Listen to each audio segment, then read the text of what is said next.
Estamos de regreso en Punto y Contrapunto. En tan solo un mes, la cifra de personas que se incorporaron a un empleo informal fue de casi 2 millones. En mayo, 22 millones de personas reportaron trabajar sin prestaciones ni contrato, según la encuesta telefónica de ocupación y empleo. El presidente López Obrador aseguró que ya tocamos fondo y que en el reporte de junio las cifras van a mejorar. Veamos el contexto. Entre abril y mayo, 1.9 millones de personas se sumaron al sector informal, que representa el 51.8% de la población económicamente activa. En la segunda encuesta telefónica de ocupación y empleo, ETOE, dada a conocer la semana pasada, quienes perdieron su empleo durante la emergencia sanitaria han recurrido al empleo informal, es decir, aceptaron empleos sin contrato escrito, acceso a servicios de salud ni ninguna otra prestación laboral. Según la ETOE, el mercado laboral informal pasó de 20.7 millones en abril a 22.6 millones en mayo. Además, el número de personas que buscaron un segundo empleo para aumentar sus ingresos pasó de 11 millones en abril a 13 millones en mayo. Según el INEGI, la duración de la desocupación en México es generalmente corta debido a que no existe un seguro de desempleo, lo que orilla a las personas a aceptar empleos en el sector informal. De las personas encuestadas para la ETOE, el 43% dijo que tardó un mes en encontrar trabajo y el 37% dijo que de 1 a 3 meses. La encuesta telefónica de ocupación y empleo se realizó a partir de que el Consejo de Salubridad General y la Secretaría de Salud suspendieron la encuesta nacional de ocupación y empleo ENOE. En junio pasado, el IMSS dio a conocer que 1.030.000 empleos formales se dieron de baja entre marzo y mayo debido a la pandemia. El presidente Andrés Manuel López Obrador pronosticó que en julio ya no va a haber pérdida de empleos. El mandatario estimó que en junio se perderán hasta 130.000 empleos formales más, pero que habrá una pronta recuperación. Punto y contrapunto. A ver, segundo tema a discutir esta noche. Vamos contigo, Alejandro, para que nos digas un poco cómo ven las cosas. 2 millones de personas que pasaron a la informalidad es bastante alta, una cifra preocupante, sobre todo pensando en que son personas que no van a tener derechos, que se quedaron sin IMSS, que se quedaron, digamos, sin una protección laboral. ¿Cómo lo ves y qué está pensando la 4T para poder apoyar a estas personas? No, bueno, sí, esto es muy grave la situación en la que estamos, no solamente en el país, sino a nivel mundial. Para poner las cosas en contexto, en Estados Unidos alrededor de 40 millones, hace un mes en el último corte que revisé, 40 millones habían solicitado al Departamento del Trabajo un seguro de desempleo. Recientemente acaba de salir un estudio sobre empleo de la OCDE, y ahí pues vemos que es una crisis generalizada, más que una crisis económica. Yo diría que esta es una crisis de empleo realmente preocupante porque afecta a las personas que menos tienen, pero también hay que decir que en esta crisis México es de los países que menos está padeciendo desempleo en comparación con otros países de la OCDE, según este reporte, y sin escatimar la gravedad de lo que estamos pasando. Pero hay que explicar qué es esto del ETOE. Finalmente, una encuesta es una fotografía de un momento.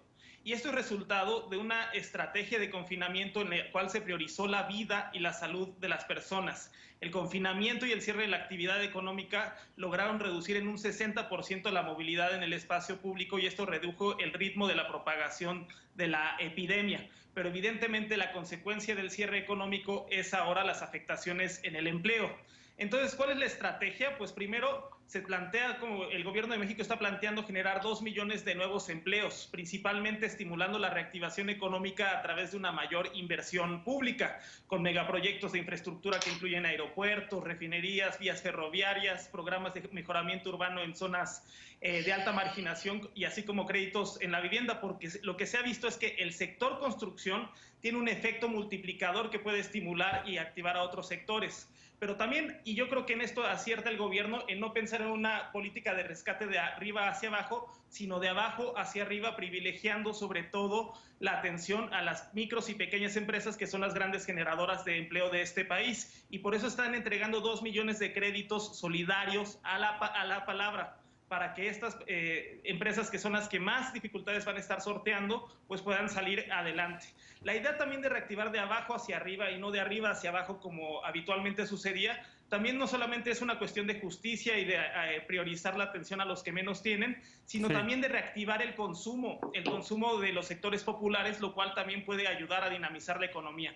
En este contexto, una luz que se ve pues ya al final del túnel también es la confirmación, la entrada en vigor del Tratado entre México, Estados Unidos y Canadá, por lo cual hoy está el presidente López Obrador en Estados Unidos, mañana estará en la Casa Blanca, y eso, bueno, genera perspectivas en esta crisis y en estas enormes dificultades que como país y como mundo estamos pasando. Bien, Martín, ¿contrapunto o coincides con Alejandro? No, contrapunto. Sí, es cierto que en Estados Unidos hay 40 millones pidiendo seguro de desempleo, pero lo están pidiendo porque pues, aquí no hay, ¿no? Aquí no hay ese tipo de programas porque no lo quiso usar el gobierno, porque según esto iba a ser un nuevo FOBAPROA. A ver, si sumas lo que está pasando en estas cifras, que efectivamente tiene razón Alejandro, es una fotografía, pero si sumas con todas las perspectivas económicas, esto es gravísimo, pero muy, muy grave, ¿no? Y el cuento de que estamos planeando crear 2 millones y que estamos planeando dar los créditos y que estamos dando los créditos y todo, bueno, los créditos los llevan dando desde el principio y sigue cayendo el empleo, pero estamos planeando hacer las obras de infraestructura, pues esto sigue. Y luego la famosa disyuntiva que nos guardaron no sé cuánto tiempo y ahora para proteger la salud pues, tenemos 30,000 muertos.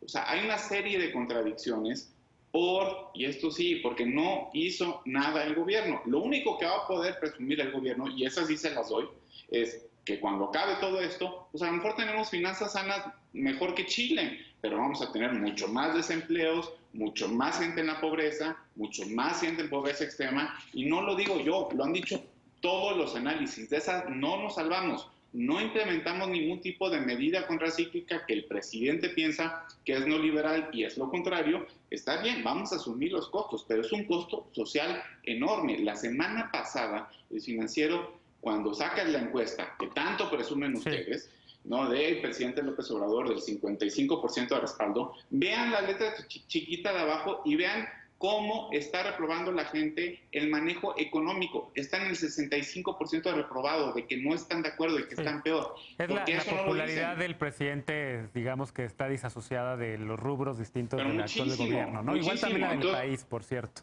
que tiene 68% de aprobación. ¿Veloz contrapunto? El tema de cómo se está manejando el tema de los empleos y lo que viene. A mí me parece complicado pensar que el tema de los microcréditos y los créditos a la palabra no son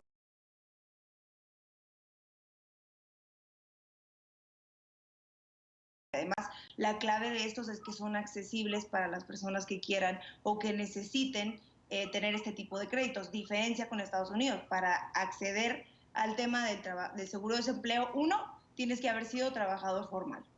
No puedes haber sido trabajador informal, y ni siquiera si no cumpliste las horas determinadas para ser un trabajador de tiempo completo. Y tienes que haber pagado tus impuestos por lo menos de los últimos 3 años o del año pasado para tomar una ayuda específica. Entonces, no es cierto lo que dice Martín en plan de que, bueno, Estados Unidos tiene para hacer esto y lo está haciendo por lo del COVID. Son medidas que ya se habían tomado en el pasado en el tema de el empleo, para las personas que no tienen empleo, pero no ha cambiado la manera en la que se les otorga. Sigue siendo la misma. El COVID no ha modificado los parámetros para que te otorguen un seguro de desempleo en Estados Unidos. Ese es el problema. En México ese es el problema. En México sí. En México los apoyos han sido a las personas que tenían trabajos informales, que no tenían cómo comprobar ingresos, todo lo que te pedían para sacar un crédito, que creo que esa es la virtud, porque el Estado está para eso. Ahora, también hay una cosa. Se dice que el tema de que hoy haya más trabajos informales, pues quiere decir que hay menos porcentaje de personas desocupadas o de desocupación en este momento, sobre todo por las que tenían trabajos formales, que creo que si bien no es suficiente, por lo menos habla de que se está recuperando un poco el tema del acceso al trabajo. Dice el presidente que se van a acceso al trabajo, acceso al trabajo informal. 19.500.000 personas inscritas al Seguro Social, que también me parece importante. Yo creo que el tema de los microcréditos, que estos apoyos que se están dando van a servir para eso, porque sí se está contemplando precisamente lo que decía mi compañero Alejandro hace un rato, que la industria de la construcción, que los grandes proyectos que están ya en puerta para empezar a crearse, y que ya son iniciaron. los que van a generar empleo poco a poco y esos son los que van a ayudar a recuperar. Y creo que está comprobado, lo vimos en la Ciudad de México. La Ciudad de México, en cuanto abrió el tema de los espacios de construcción, se empezó a recuperar el tema del trabajo. Así que yo sí creo que es muy mezquino por parte de Martín decir que no hay ninguna medida cuando hay un montón y se presentan casi todos los días. Bien, pues ojalá que también en esos nuevos empleos que se están creando con estos megaproyectos muy cuestionados por ambientalistas como el Tren Maya, también se le esté dando pues seguridad social a los trabajadores de ahí, porque ahorita en estos tiempos lamentablemente no se está financiando o dando un subsidio a empleadores para que dejen de pagar el IMSS mientras dura la pandemia de la COVID-19. Villagrán. Sí, pues es que justamente, Genaro, mis compañeros Estefanía y Alejandro nos están vendiendo la versión oficial, pero son trabajos temporales los que ofrecen esos megacaprichos que el presidente no deja de repetir. Además, a ver, qué gran diferencia escuchar la cifra 2 millones al desempleo comparada con los 500,000 que el presidente no ha dejado de presumir del sector formal. Es decir, 2 millones de mexicanos entran al sector informal, pero el presidente en sus discursos en las mañaneras y todavía en el informe de los 2 años solamente mencionó la cifra de 500,000 desempleados. Entonces, a ver, yo les voy a contar historias de la vida real que me he topado en estos meses. De entrada, antes nada más señalar que esto de los programas sociales, de los créditos a la palabra, qué bueno que se den, aunque el monto es muy pequeño, pero el tema es que mi compañera y mi compañero no terminan de entender que esas son ayudas momentáneas, que te ayudan 3 meses, marzo, enero, abril y mayo. Estamos en junio, en julio vamos a entrar a agosto y la gente sigue sin trabajo, entonces los créditos a la palabra siguen siendo insuficientes. Yo de hecho, por marzo, publiqué la historia de un viene que yo conocía, que era mesero en un puestito de tacos allá por la colonia Doctores, y como se quedó sin trabajo porque les retiraron el puesto de tacos, acabó como viene y como limpiaparabrisas durante 2 meses. Y esa historia se puede replicar en la vida de los mexicanos de muchas maneras.